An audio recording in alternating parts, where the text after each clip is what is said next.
If for you, SDN stands for still don't know, then this is the right video for you.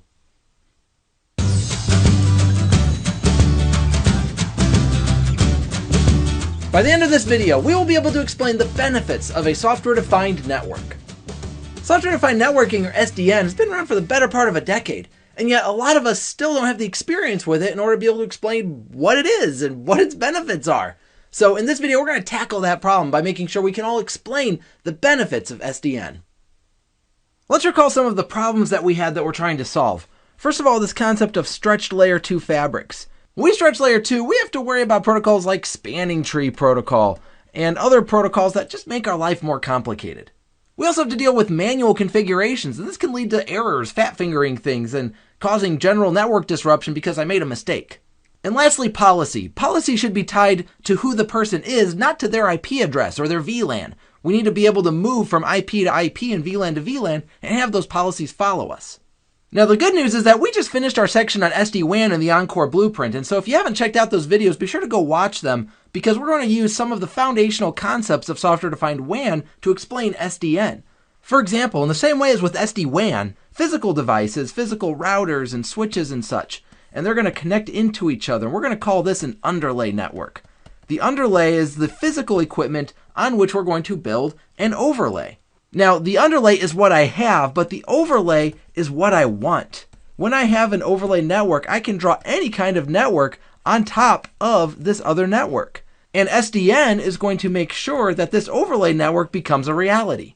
The primary mechanism we have for dealing with this is with tunnels. We can build tunnels between any two endpoints in the network such that, hey, if I want router A and router B to look like they're directly connected to each other, and I'm looking back here and saying, well, router A and router B, they aren't directly connected to each other. Well, I can make that direct connection logically via a tunnel. That tunnel will physically send its packets down to whatever this device is here, and then down onto router B. But the best part about this is I don't care what this device is. Router A, as far as I'm concerned, is directly connected to router B. Now, if I were to come to you and say you should build your entire network on tunnels manually, you'd have every right to call me out on that because tunnels are complicated and they're very difficult to maintain. However, now that we have software that can focus on maintaining those tunnels and building them for us, well, hey, the complexity is gone, and now I can get all of the benefits that tunnels give me. So what we end up with is a best of all worlds designs because I can push layer 3 out to everywhere, out to my access layer switches, for example, in my campus environment. So maybe I even have, let's say, access layer switches hanging off of here. I'm going to push layer 3 all the way out to that access layer. You say, well, now we have the same problem, right? Because we have two access layer switches, and now if we're pushing layer 3 out there, we're layer 3 segmenting those, which means we have to have that concept of IP-A and IP-B, such that if I roam from one switch to the other, all of a sudden I have a new IP address. Well, not with software-defined networking, because now we can use those overlay concepts to stretch that layer 2 fabric for us. So what we're going to do is we're going to build a tunnel between these two access layer switches and allow us to share IP addresses between the two. So we don't have to have IP address B anymore. I am on IP address A when I'm on the top switch, and if I roam down, I can stay on IP address A because it will use the tunnel in order to maintain connectivity with the rest of the subnet. Because we're pushing layer 3 everywhere, we no longer need to worry about spanning tree protocol. This is a dream come true for us from a networking perspective. Furthermore, in a software-defined networking environment, we're going to have a networking controller, and this controller is going to maintain the configurations of all of our devices, which means that, hey, if I'm going to log into the network and make any changes, I'm going to log in via the controller. This is me right here. I'm logged into the controller, and usually that's via a GUI interface, but hey, that might also be via programmability protocols such as REST APIs. Yeah, I know, we all love the CLI. And that CLI gives us a lot of control over the network. However, the best part about all of this is that these REST APIs, and even to some extent the GUI, have been programmed to give us as much control as possible.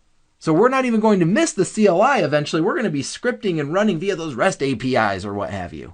So far we've tackled the problem of that stretched layer 2 fabric. We've tackled the problem of those manual configurations. Now the controller will do the configurations and maintain those configurations for us over time. And by the way, prevent legacy configurations from taking root. Remember those access lists we talked about? Well, the controller is going to know whether that access list is up to date or not. And if it contains policies we don't need anymore, it will strip those out. So we don't have to worry about legacy configuration bogging down our configs. So what about this policy concept? Well, Cisco specifically is going to leverage their Identity Services Engine, or ISE. ISE is going to maintain a database of our users. And because our users have ways of being tracked, we're going to be able to apply policy directly against the user, not against an IP address or a VLAN. So if that user has IP address A, and then they roam to a place where they do happen to get, maybe they go all the way across the network and now they're on IP address C. Even though this isn't ideal, we can absolutely still apply policy to it using Cisco ISE. And so whether that's a QoS policy or whether it's a security policy, it doesn't matter. Our policy is now moved from one IP address to another because it's tracking the actual user, not the IP address. So software-defined networking goes beyond simply putting a controller in place and using a GUI to manage it. We are doing way more with the tunnel mechanisms, extending layer 3 everywhere, pushing policy where it belongs. It's going to make our networks more scalable and way more optimal to troubleshoot and maintain over the course of time. Now, if at this point in the video you're saying, Jeff, I thought we signed up to study something called SDA, not SDN. What's going on here? What is SDA, Software-Defined Access?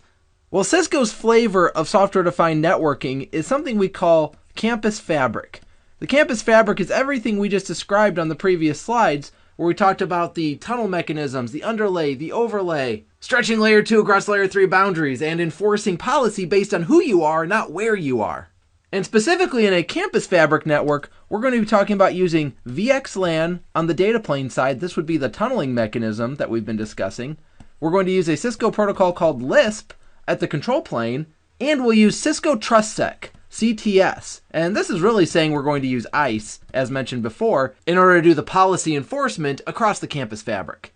So when we combine these three concepts together and form a software-defined network, this is a Campus Fabric.